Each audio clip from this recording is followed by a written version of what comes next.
ফরিদপুরের ভাঙায় ঈদের নামাজ ও মাংস ভাগাভাগিকে কেন্দ্র করে দুপক্ষের সংঘর্ষে অন্তত ৩০ জন আহত হয়েছেন। সকাল ৯:৩০টার দিকে উপজেলার আলগী ইউনিয়নে এ ঘটনা ঘটে। এ সময় কয়েকটি বাড়িঘরে ভাঙচুর ও লুটপাট চালানো হয় বলেও অভিযোগ পাওয়া গেছে। পুলিশ ও স্থানীয়রা বলছে, এলাকায় আধিপত্য বিস্তারকে কেন্দ্র করে কামরুল মোল্লা ও আবু বক্কর মুন্সি সমর্থিত দুই পক্ষের মধ্যে দীর্ঘদিন ধরে বিরোধ চলছে। ঈদের নামাজ চলাকালে সেই বিরোধ তীব্র আকার ধারণ করে।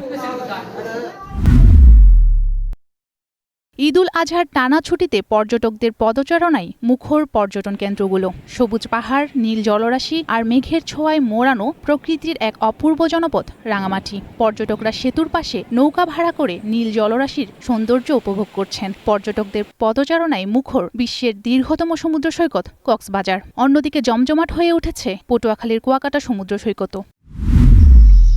ব্রাহ্মণবাড়িয়ায় অবৈধ পুশিন ও পশুর চামড়া পাচার রোধে সতর্ক অবস্থায় আছে বিজিবি। ঈদের দিন দুপুর থেকেই আখাউড়া উপজেলার বিভিন্ন সীমান্ত এলাকা পরিদর্শন করে বর্ডার গার্ড বাংলাদেশ। তারা বলছে, পশুর চামড়া পাচার রোধে আগামী কয়েকদিন সীমান্তে সতর্ক অবস্থা জারি থাকবে। ব্রাহ্মণবাড়িয়ার আখাউড়া, বিজয়নগর ও কসবা উপজেলার প্রায় ৭২ কিলোমিটার সীমান্ত রয়েছে ভারতের সঙ্গে। ঈদ উল আজহার সময় এসব সীমান্ত দিয়ে কোরবানির পশুর চামড়া ভারতে পাচারে তৎপর হয়ে ওঠে চোরাকারবারিরা।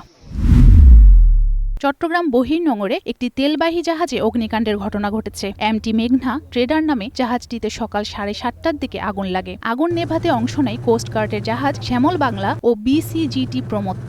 এছাড়া BCG base Chattogram, BCG outpost Patenga এবং হাই স্পিড বোট সহ দুটি অগ্নি নির্বাপন দলও ঘটনাস্থলে মোতায়েন করা হয়। তাৎক্ষণিকভাবে আগুন লাগার কারণ ও ক্ষয়ক্ষতির পরিমাণ জানা যায়নি।